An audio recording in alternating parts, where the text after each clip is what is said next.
Why would you visit a cemetery in March? It's kind of cold, and the trees are all bare. Well, I wanted to see the Milwaukee beer barons, the folks who created Schlitz and Blatz and PBR. There's a lot of drama, and it ends up that they're all pretty much Pabst at this point, and I'll get to that. My wife was a pretty good sport about it, but I don't think it was really her thing. This is Forest Home Cemetery. It has a really diverse set of markers, memorials, and mausoleums on these rolling hills you can see. It covers about 200 years of history. It's pretty nice to visit. I asked this little lady if she'd give us a tour, but she just gave me the cold shoulder. And before you give me a hard time in the comments, she's 78 years old.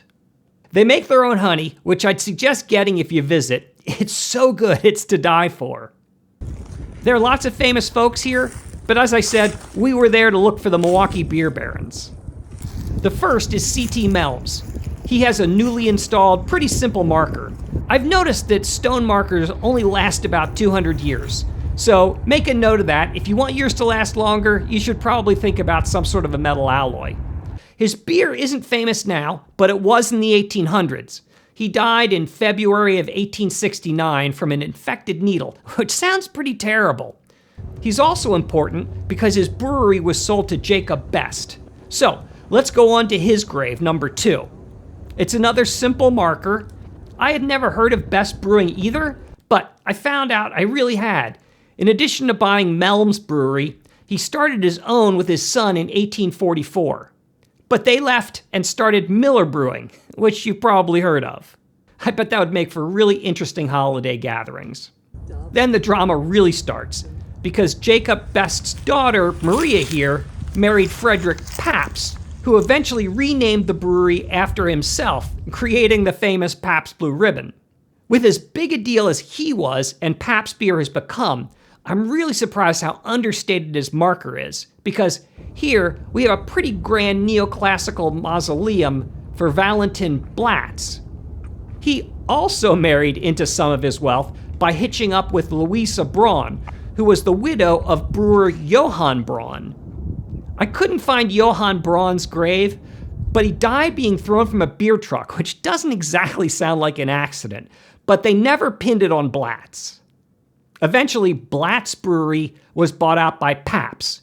You can still buy Blatz, owned by Pabst, but it's being made by Miller Beer, which was started by the sons of Jacob Best. Finally, we have Joseph Schlitz. He acquired Krug Brewery when he married the founder Augusta Krug's wife, Anna Maria. He changed the name from Krug Brewery to Schlitz. This marker is called a centigraph because Schlitz's body is not actually here. He died while he was on vacation, and his body was lost at sea. It's really kind of odd because a lot of the brewers actually died while they were on vacation. Anyway, the brewery reverted to the nephews of Augustus Krug, so it went back to the original family. But it kept the Schlitz name, and it was eventually bought by Pabst.